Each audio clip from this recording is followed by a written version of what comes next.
sequência, né, do trabalho, e quero agradecer a presença da professora Marli, que vai hoje mediar o conto O Espelho, né, que é um conto muito bacana do Machado de Assis, e eu acho que tem muito a ver com a contemporaneidade, né?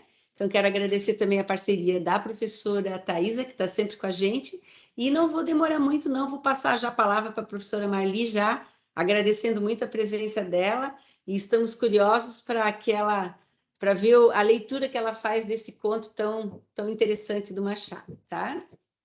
Então, boa tarde, né? Agradeço o convite. E como a professora Berenice iniciou, né? Realmente, bom, não precisamos apresentar o Machado de Assis, né? Nós o conhecemos.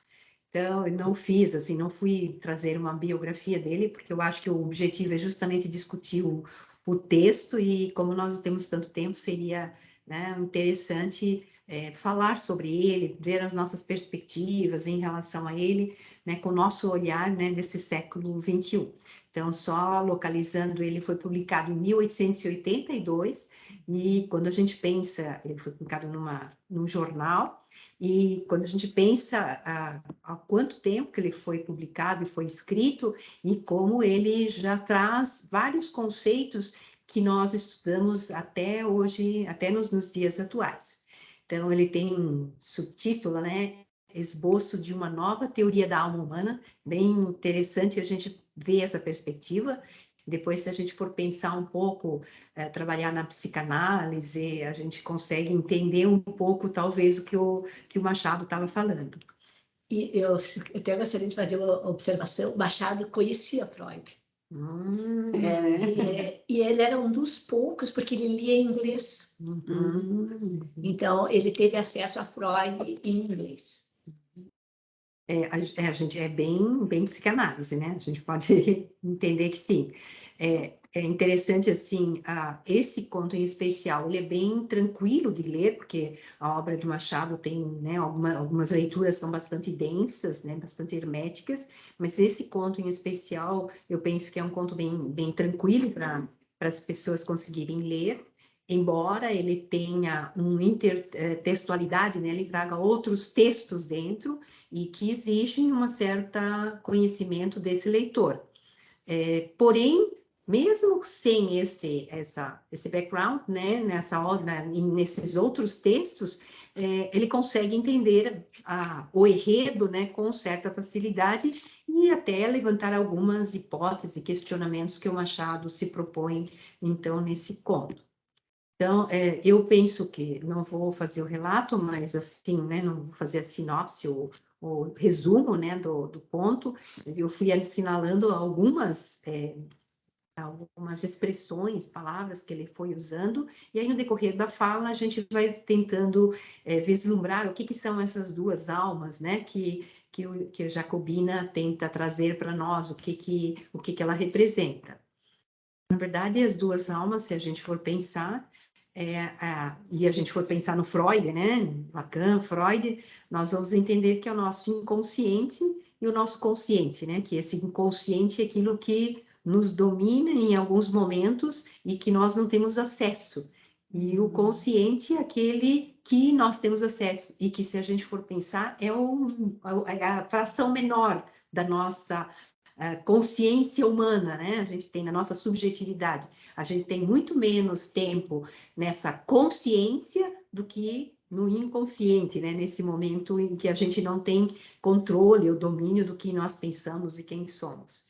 E quando ele traz a ideia das duas almas, né, é interessante também porque, por outro lado, ele está falando do outro e do eu, né? Então, essa construção dessa identidade, das identidades nossas, né? Se a gente for pensar em outros autores e outras teorias, então, eu penso que a exterioridade, ela só ocorre pelo outro, né? É a alteridade junto, né? Então, o outro é que vai te dando essa baliza. Tanto que ele faz, quando ele vai para a chácara da tia, e ele começa a fazer as referências, né, pelo fato dele ser um alferes, e, portanto, principalmente pelo traje, a importância das aparências, né, que o Machado traz muito, em muitos momentos, e como ele vai fazendo, os exemplos também que o próprio Jacobina traz, e que a gente vai acreditando nessas aparências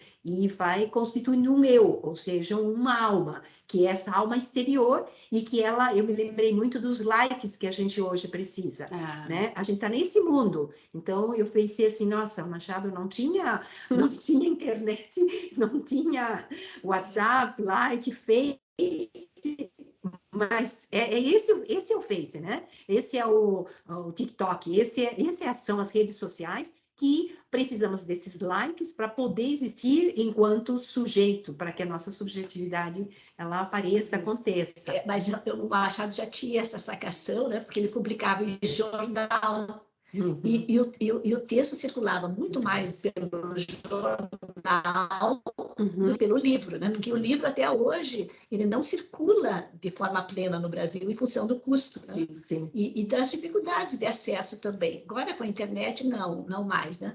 Mas as redes de livraria sempre muito reduzidas, né? Então, o Machado já teve essa sacação do jornal. E outro aspecto, assim, é quando ele está lá e ele fica, a gente percebe esses likes, principalmente, quando ele fica sozinho, né? Que ele não tem esse outro para dizer que importante que ele é, principalmente pelo fato dele agora ser um alfer, né? Tem essa desinência, né? Essa colocação. E ele encontra novamente esse eu externo quando ele se olha novamente no espelho. E no início, porque ele fica sozinho com ele mesmo. E aí ele fica sem forma, né? Ele fica angustiado, ele não tem a diretriz desse outro, né? Esse olhar do outro, né? O aval do outro.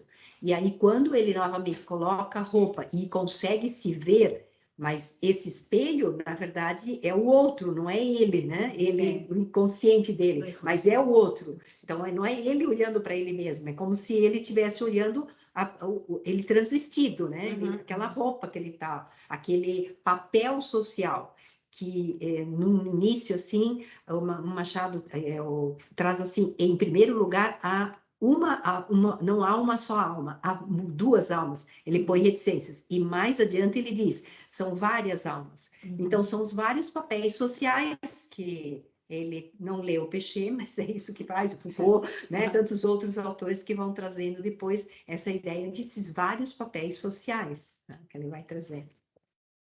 Se vocês quiserem comentar... queria comentar rapidinho, fiquem à vontade também em casa, né? Quem quiser participar, fico pensando nessa coisa do espelho mesmo, né? Esse objeto, né? Que aparece em muitas histórias que a gente conhece, né?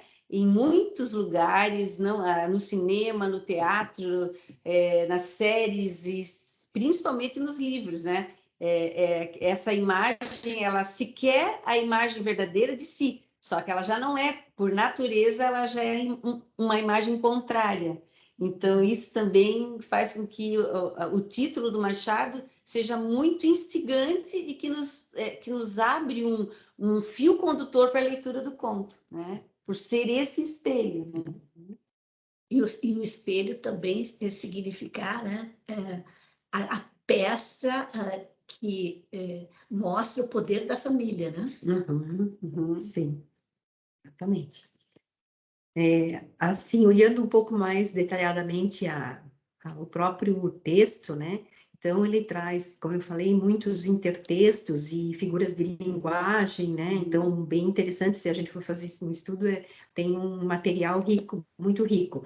Um momento, por exemplo, né? Quando ele diz, na vila, nota-se bem, houve alguns despeitados. Quando ele, né, recebe lá o uniforme, etc. Choro e ranger de dentes, como na escritura. Então, aqui, ó, ele traz, isso é o intertexto, né, que ele traz. Ranger de dentes, quem são? São, normalmente, tá ligado à questão da inveja, do mal. Então, ele traz isso e diz... Bíblico, né? E bíblico. Bíblico, né? Então, eu acho assim, essa é uma figura de linguagem bem interessante.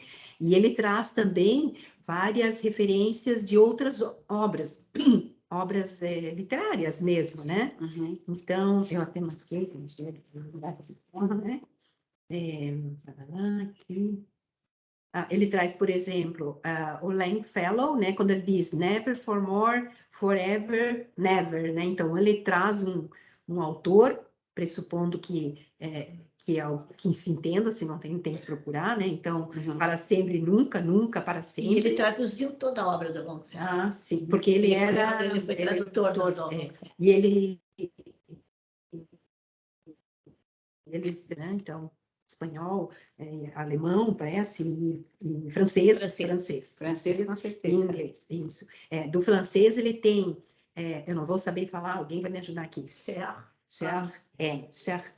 que é irmã Ana, irmã Ana. Esse é baseado justamente no intertexto, né? Então, o leitor que não sabe, vai procurar. Então, é uma personagem baseado num livro Barba Azul, escrito em 1697, olha só que legal, por Charles Perrault, né? E essa irmã é irmã da esposa do Barba Azul. E ele, o Barba Azul, né? A gente sabe que ele era bem mau, assim. E aí ele ia matar a mulher dele, por alguma razão específica lá, que eu não vou lembrar. E essa irmã, o significado dela é porque ela tenta distrair o Barba Azul para não matar a irmã, até que os irmãos das duas irmãs cheguem para salvar. Infelizmente, na historinha não consegue, ele mata a irmã, mas ela faz isso, e ela é uma que sempre está ao lado da irmã. Então, o que ela representa, né? Quando ele traz essa figura aqui, quando via negrejar a tinta e almejar o papel. Então, ele vai falando justamente isso, né? Como tal, a tia dele, que é a Marcolina, como ela foi se colocando, sendo essa próxima, ou, né, comparando com essa irmã Ana, né, no sentido de bondade, de estar sempre disponível. Então, ele vai trazendo esses intertextos que vão enriquecendo ainda mais. E o Perrault foi o primeiro, né, a registrar os contos mágicos, né, que a gente chama hoje, da tradição francesa. E, posteriormente, os irmãos Grimm, né, que foram também difusores dessas narrativas. E que nem era para a infância, né? Quando se pensou, né? Não se pensou. Não era para tanto é que o Freud, né, coloca que é essencial para você chegar no superego a leitura dos contos maravilhosos do Contos de Fadas. Porque é bem a essência da alma humana, né? Sim. Para você descobrir-se, auto-revelar-se. Sim. Também eu percebi, logo depois desse momento, o silêncio, né? Então, esse silêncio que é angustiante para ele, que não era medo, né? Que ele falou várias vezes, quando dizia, mas isso é medo? Ele dizia, não, eu não tinha medo, mas é como lidar com o silêncio. Aí eu fiz uma ponte também, como hoje a gente não consegue lidar com o silêncio. Parece que sempre precisa ter ruído, né? Tem um movimento eterno na nossa vida. E o quanto que as novas gerações, em especial, estão adoecendo porque estão continuamente sendo estimuladas. Então, né, a gente já sabe que existem estudos que mostram o quanto isso tem afetado a saúde mental e, consequentemente, física, né? Porque as coisas não estão separadas. São associadas. Separadas e portanto, de alguma forma, são doenças do nosso século e que a gente vê que lá no final do século, esse silêncio que ele traz, como ele incomoda essa alma humana e, principalmente, eu imagino que é muito mais essa alma externa, porque é a alma que precisa do outro. E, ao mesmo tempo, quando eu fui lendo, fui pensando, a gente precisa das duas almas, né? Porque a gente na verdade, as duas almas, precisa das duas almas, as duas almas, porque a gente só se constitui na relação com o outro. Então, esse espelho que ele olha é o espelho, é o outro, que a gente se... Eu sempre dou o exemplo assim, a primeira coisa que acontece na nossa vida quando nascemos é alguém que dá um nome para nós. Sim. Esse é um outro. né? Porque a gente não escolhe o nome. Então, a primeira Primeiro identidade outro é o nome. Então, isso é muito profundo se a gente for pensar. Porque dali em diante a gente vai precisar sempre desse outro. Então, como bebê, você tem a mãe ou a cuidadora, né? Que vai dando essa resposta das necessidades básicas, físicas, né, para essa criança, e depois psicológicas. Então, essa eterna busca pelo outro. E daí eu pensei no romance, nessas relações que a gente estabelece de casamento e que foram sendo constituídas durante a história, que ela não é algo natural, ela é socialmente construída, né? E fiquei pensando assim, como ali também, em especial, a mulher precisa desse outro, né? A gente até estava comentando que parece que você precisa desse sobrenome ou precisa desse sou casada, tenho um namorado, essa necessidade. E naquela sociedade que o Machado vivia, né? Aquela que não tinha esse nome do outro era a tia, né? Daí já era substituída, quer dizer, o nome dela não tinha mais significação, era a tia, e que tinha que cuidar, né, automaticamente dos sobrinhos. Sim, que coisa, né? Bem triste. E daí eu fiz uma transposição, porque daí eu fui andando, né? Mentalmente, fui na imaginação, assim. Fiquei pensando nas primeiras damas, assim, até por evento, etc., mas que não vem ao caso, mas desse papel da primeira dama, né? Primeiro, eu já acho uma coisa sempre me incomodou. E, né? Elas não foram eleitas. Por que primeira dama? Que horrível! E que papel que a mulher... Né? Dama! E que papel que a mulher tem que se sujeitar? Dama é aquela que está sempre abaixo dele. Abaixo dele, exatamente. Servindo exato. E então... Bem estranho. Porque quando ele vai, você vai receber... o presidente, o governador, também acontece isso, o prefeito. Quando eles vão a algum evento, eles levam... Olha só que horror. Eles levam, então, essa primeira-dama, mulher, né? E ela se posiciona normalmente um pouco atrás. Se vocês observarem, ela geralmente está assim um pouquinho atrás. O ombro dele, daí vem ela, tá atrás. E né? foi perceptível no Brasil quando o Fernando Henrique assumiu e a mulher, a Ruth, ela tinha uma posição política muito clara, né? E também era uma estudiosa de sociologia como ele. Os dois tinham um percurso semelhante, profissional equivalente, né?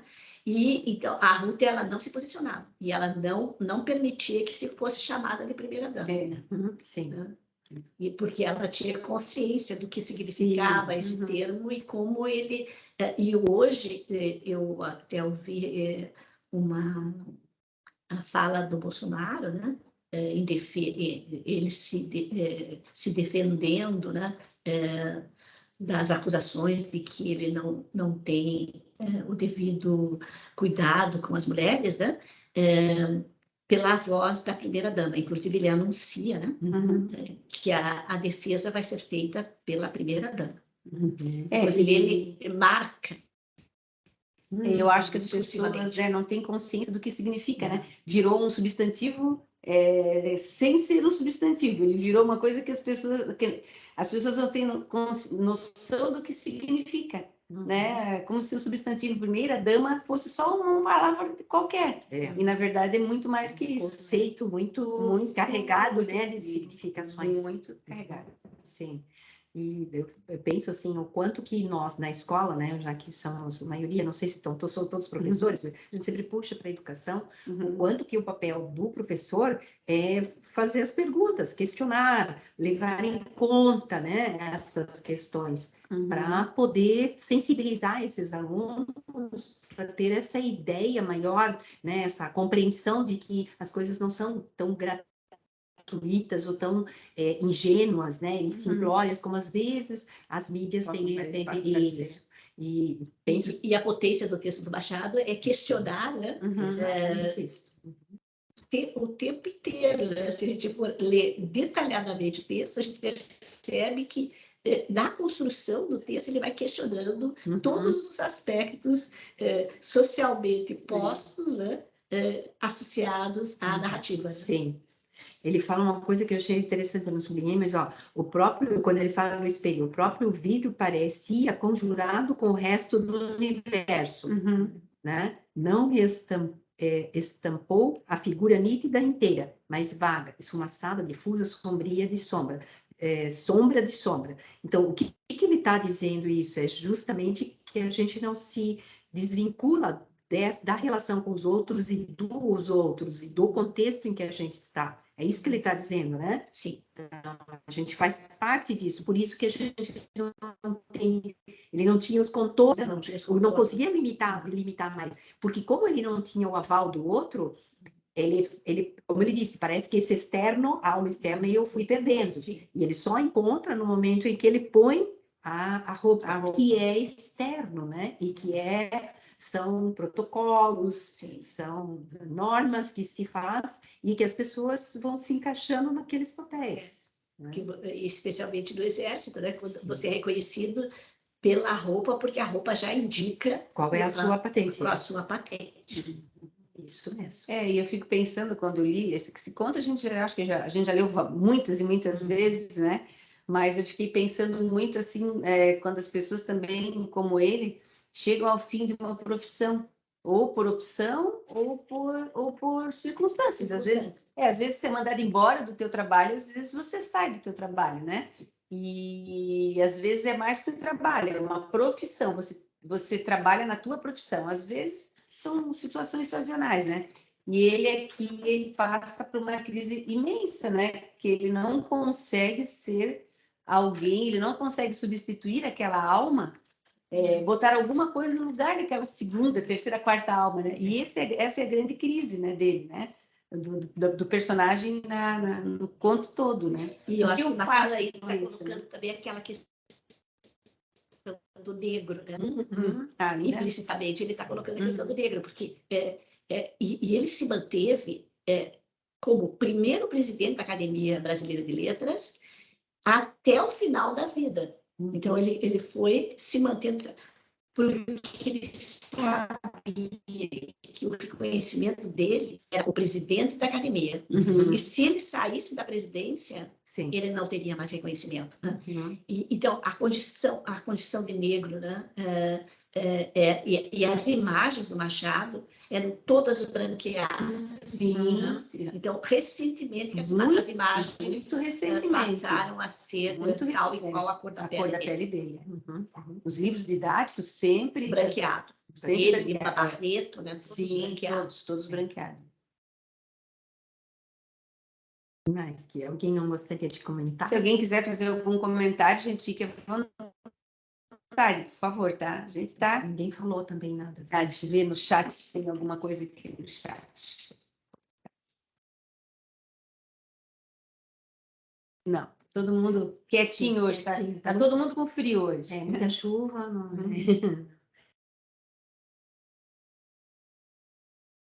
Sim. Vamos ver o que mais que a gente, qual outro? Eu acho que fui falando muito rápido. Assim. Não, mas tá.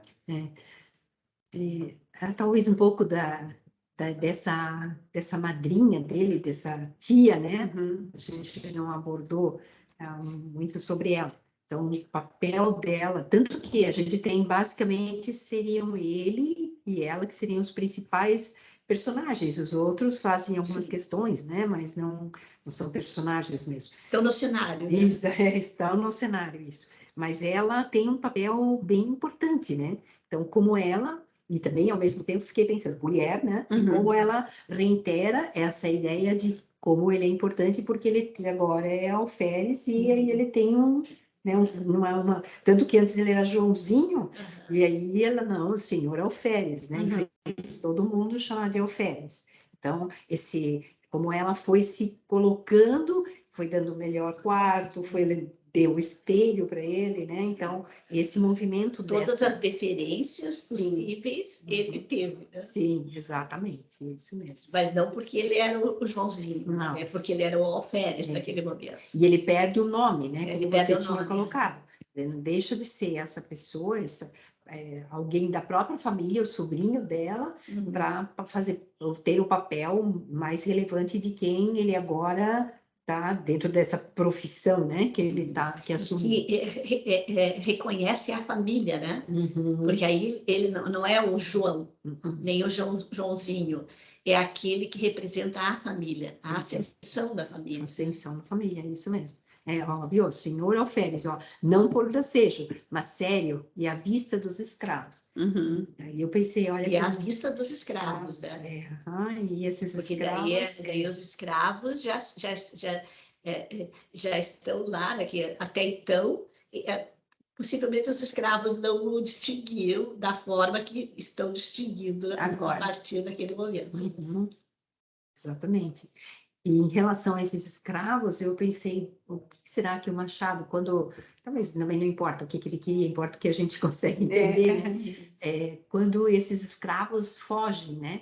E que ali na narrativa, o Alferes fica, o João fica muito solitário e fica muito abandonado, revoltado com eles. Completamente abandonado. Ele não tem mais alguém para fazer as coisas, etc. e tal.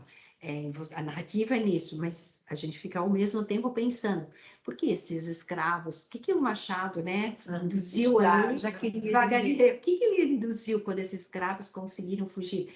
Porque os donos, né, que seria a tia e o irmão, sei lá, não estavam ali presentes. E aí eles sentiram uma oportunidade de fugir, né? De conseguir a liberdade. E você só busca a liberdade quando você tem alternativas, né? E provavelmente para eles foi a única alternativa que surgiu. E que eles tiveram coragem de poder fazer, de cortar esse vínculo, né? Por quê? Porque esse poder, olha que louco, esse poder que o Alferes, que os outros brancos conferem a ele, os escravos não conferiram, não reconheceram. Não. Por isso que, como ele não era uma autoridade, eles foram embora. Não precisava se seguir. Ele era o igual para eles. Para eles, exatamente. É muito interessante. E isso é muito rápido no conto, né? Não é uma coisa que fica muito tempo. Vem assim. E também... E daí o Machado está falando do jogo do poder, né? Sim. Que o poder é muito relativo, né? Então, você pode ser considerado por uns, mas não vai, necessariamente, pode não ser considerado por todos. Né? E é sempre o poder vem do outro. Sim, é o outro que vai do outro. Não, sempre esse jogo desse outro. Na relação com o outro. Tanto que nas democracias, né? Como a democracia brasileira, o voto é que legitima. Né? E quanto maior o grupo de outros, mais você é legítimo ou ilegítimo. Né? Ou não. E quando a gente vê nas eleições, quando é muito próximo, quem ganha e quem perde, aquele que ganha tem que ficar mais atento. Sim, muito atento. Muito atento, né? Atento. Então, a democracia, seja qual seja o resultado, sempre alguém fica mais atento e percebe mais. Não é o melhor, talvez, mas é o que a gente pode... Possível. É o que é mais possível para nós nesse momento. Os interesses de poder. E isso é interessante, porque se a pessoa que está falando sobre liderança, tem pessoas que têm mais. Essa palavra liderança, ela está muito estranha, porque ela não é muito nosso campo semântico, mas aquele que chama, aquele que fala, aquele que agrega, que argumenta, né? Esse precisa de legitimidade. E às vezes a legitimidade não vem do cargo, né? Vem em outro lugar, né? E isso é interessante. Agora, perceber. No caso dele, negro, né? A legitimidade tinha que vir pelo cargo. Naquele momento era o que ele tinha para fazer. Da sociedade, sim. Às vezes eu fico pensando, né? O que o Machado de Assis pensaria, né? Das leituras todas que a gente faz da obra dele, né? E de uma forma incessante, enquanto vivo e agora depois distante, muitos anos da morte. Por isso que ele se apega em Shakespeare, né? Porque Shakespeare também, né? Ele só vai ser reconhecido porque o dramaturgo da corte adoeceu e ninguém queria ousar a comparação, né? E ele, como era um professor rural, né? A busca de alternativas não tinha nada a perder, né? E então aceitou a proposta. E o público percebeu a diferença, né? E queria saber quem era aquele autor, né? Uhum. E daí ele foi abrindo essas perspectivas, né? Mas não se manteve no teatro burguês, né? Porque vai gerar o teatro burguês, e por isso que ele até hoje, né? Enquanto a burguesia estiver no poder, né? E as relações burguesas permanecerem, Shakespeare vai ser referência, né? Sim. E daí Machado retomar Shakespeare também por isso. E o próprio Freud, né, foi lá no Shakespeare para conseguir entender, né, a alma humana. E quando os escravos também, mas veja só como ele é sutil. Eles vão embora e eles não roubam coisas, eles só levam os cães. E o que esse cão, né, o cachorro representa? São os protetores. Isso, e a relação afetiva que ele provavelmente, esses protetores. escravos, isso, tinham em relação. Eles não levam as 3 vacas, bois, não sei, eu me lembro dos números. Sim, mas que dá lucro, né? Lucro, isso é, porque ele fala numa sociedade capitalista, então, quais são esses princípios, né? Então, esses escravos, eu achei a parte dos escravos muito interessante. Maravilhosa, né? Porque daí é o afetivo, né? E a proteção pelo afetivo. Né? E aí, então, ele justamente, eu acho que aí é a negritude dele, que ele pensou, aqui eu vou botar uma marca, né? Eu vou fazer Ele não tirou esse lugar, né? Tanto que o Jacobina, ele fala, né? Eles xingam os escravos, como eles me abandonaram, etc. Mas aí, ao mesmo tempo, ele vai reconhecendo, olha, eles não levaram os animais, cavalo, etc, vaca, não sei o que mais que ele tinha, galinhas, e só os cães. Só os cães. Então, na hora também, eu pensei, olha só, é uma outra, só isso, né, já é uma história. Uma história para a gente entender, né, o Machado como descendente de negros. Né? Isso mesmo. Muito bem. O que mais que a gente pode comentar, ou o que vocês acham que vocês podem lembrar? Eu acho interessante o final, né? Sim. Como ele... Sim. Reflexo no espelho, o outro... sim. Quando os outros voltaram, assim o narrador tinha descido escadas, né? O jeito mesmo. Assim, foi tão impactante para os... no começo também, né? Quando ele diz assim, eram 4, mas na verdade eram 5. Mas esse... Ele fala 4 ou 5. Daí você pensa assim, mas como? Pessoas são 4 ou 5? Não tem, né? Então, mas aí você entende por que esse 5 não faz parte desses 4. Porque os 4 só são ouvintes, né? Quem dá o enredo, quem fala, né? Quem tem o poder da narrativa é o 5º, né? Então, e o que ele coloca? Não é o espaço dialógico, né? É o espaço do narrador, né? Então, isso é muito interessante quando a gente pensa nas organizações que nós vivemos, né? Sim. Que parece ser democrático, né? Vamos pensar na sala de aula, né? A sala de aula, a própria estrutura da sala de aula não é democrática, né? Quem tem a voz é o professor. O professor pode dar a voz para o outro, mas ele que tem o direito à voz, né? E o Machado está discutindo essa organização. A Orlandi fala, né, naquele livrinho Princípios da Análise do Discurso, ela justamente traz os tipos de discurso pedagógico, e ela diz que o mais comum é o autoritário, né, aquele que o professor sempre conduz, domina, e mesmo quando ele diz, então você pode falar, ele está concedendo esse... Está concedendo, o Machado, ele quis... mostrar para o leitor essa relação. Essa relação, exatamente. Que os outros não podiam intervir, né? Exatamente. Mas que no final eu acho que... Eu acho essas últimas frases, dá licença só que eu acho maravilhoso. Sempre quando eu leio, me gera um impacto. Né? Cada dia, a uma certa hora, vestia-me de alferes e sentava-me diante do espelho, lendo, olhando, meditando. No fim de 2, 3 horas, despia-me outra vez. Com este regime, pude atravessar mais 6 dias de solidão sem o sentir. Quando os outros voltaram a si, o narrador tinha descido as escadas. E daí, sempre, desde a primeira vez que eu li, né, a marca da solidão, né? O quanto a gente é solitário, né? E não se dá conta, né? Porque você acha que você, estando num coletivo, você não é solitário. E é uma ilusão isso, né? Porque o coletivo não te garante troca.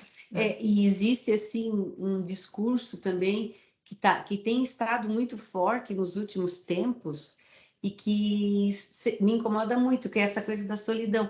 Eu posso viver sozinho, eu gosto de estar sozinho, eu não preciso de ninguém, eu quero ser essa pessoa só, né?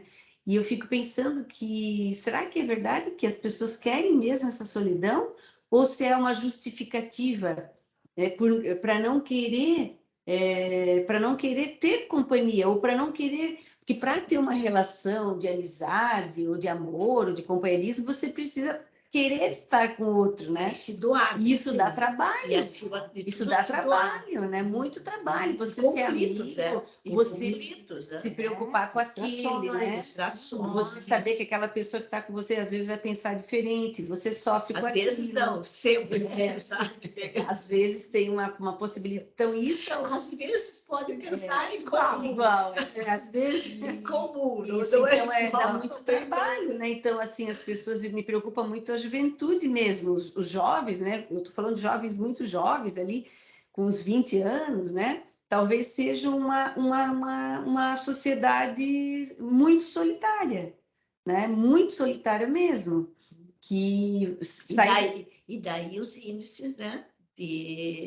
De abandono e de doenças mentais, de pânicos, né? Sim, suicídio. Eu tive uma oportunidade no evento que a Marli organizou, no projeto dela do EduPaz, que era uma parceria, eu acho, ainda com a psicologia. Não é mais, agora não tem mais, mas enfim. Eu nunca vou esquecer. Mas por um período foi bem significativa essa parceria, né? E uma professora, inclusive, que é colega nossa também no mestrado em educação, a professora Rosânia, veio falar sobre isso. E ela falou uma coisa que me chamou muito a atenção, que são as redes. Em que medida eu quero costurar essas redes? Então, quanto mais eu costuro as redes, mais fortes elas ficam. Se eu costuro pouco, os buracos são grandes. Eu escapo nesses buracos. Ninguém me acode no sentido de acolher, né? Então, eu quero costurar essas redes, o que eu quero construir para a minha vida, né? Então, também, nessa releitura, eu fico pensando nessa perspectiva, né? A Maria Clara colocou, sim, concordo, prof. Vejo por mim e meus amigos. Temos muito medo de encarar essa vida mais adulta, com compromissos com o outro, Mas é para isso que a gente vai aprendendo, né? Vai aprendendo. E viver é ter compromisso com o outro. Compromisso com tudo, com a vida, com a família, com o trabalho, consigo mesmo, né? Que compromisso é esse que me faz, né, Marli? Acordar 6 horas da manhã para caminhar, quando eu podia ficar na cama. Que compromisso é esse, né? Que faz com que eu opte para ficar trabalhando mais um pouco, se eu poderia não mais trabalhar. Então, são os laços, né? Que nos unem, que nos acolhem, né? E laços esses que ele perdeu.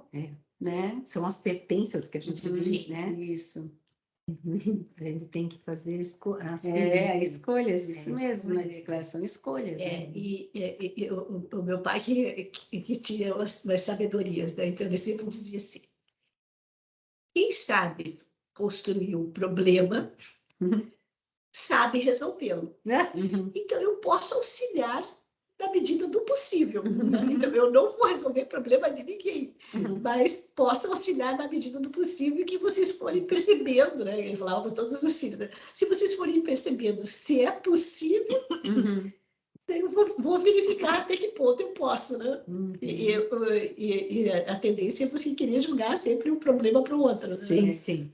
E também aqui, né, nessa nossa sessão aqui do mês de setembro, por causa do feriado, a gente teve só uma sessão, né?